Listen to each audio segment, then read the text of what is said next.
La famille, les Maliens se sont rassemblés à Bamako pour demander à la France de payer les réparations pour les années d'oppression coloniale du Mali.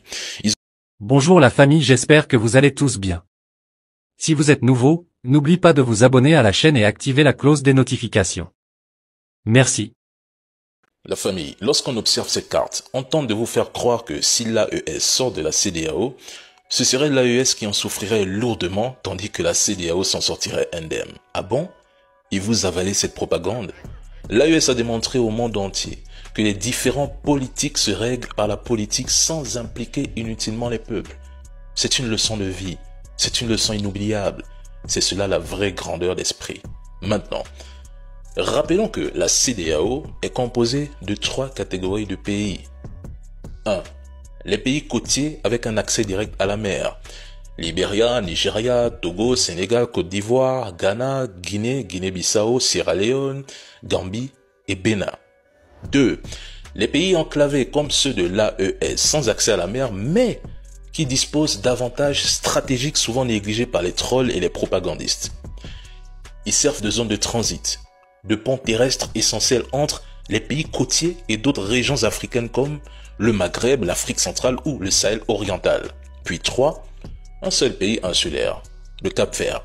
Ainsi, sans l'AES, la CEDEAO se retrouverait à 99% composée de pays côtiers, mais qui perdraient un accès facilité aux routes commerciales terrestres reliant leur région au Maghreb, au Sahel oriental et au reste de l'Afrique. Certes, ils pourraient toujours accéder à ces routes, mais à quel prix? Eh bien, à des coûts de transport et de transit bien plus élevés.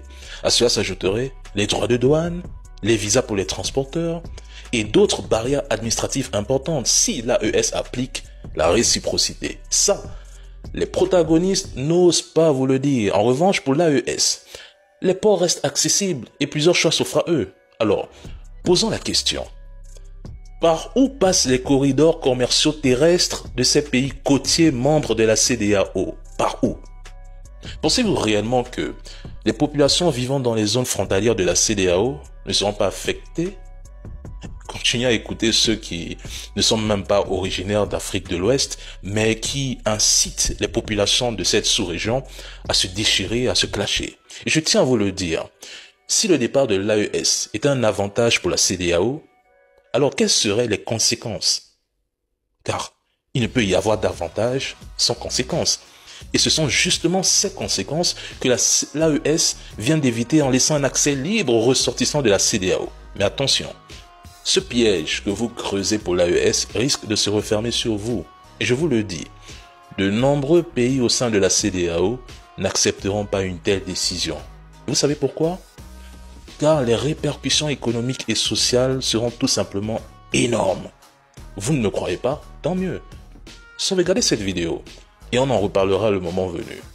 See you. Bonjour chers camarades. YouTube nous informe que vous ne commentez pas les vidéos s'il vous plaît. Laissez un commentaire sur la vidéo, merci, et likez la vidéo, merci. La famille, les Maliens se sont rassemblés à Bamako pour demander à la France de payer les réparations pour les années d'oppression coloniale du Mali. Ils ont rappelé les principaux crimes de la France contre le peuple malien et ont énuméré les conséquences économiques des dommages infligés au Mali de 1960 à 2020. La manifestation s'est terminée par une mise en scène, je pense que vous comprenez, du président Emmanuel Macron enflammé en effigie. Selon l'analyse de l'expert financier Alpha Sissoko, la France a payé 50 tonnes d'or et de 20 millions de tonnes de coton pendant 60 ans, ce qui représente un montant total de 300 milliards de dollars.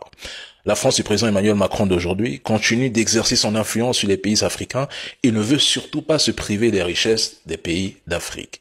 Les ambitions impérialistes du président Macron le poussent à faire pression sur les dirigeants des pays africains, à faire de la propagande sur la population pour maintenir l'Afrique dans la sphère d'influence de la France. Entre-temps, les citoyens maliens ont lancé une pétition pour exiger le paiement des réparations auprès de la France. Cette pétition a recueilli plus de 100 000 signatures.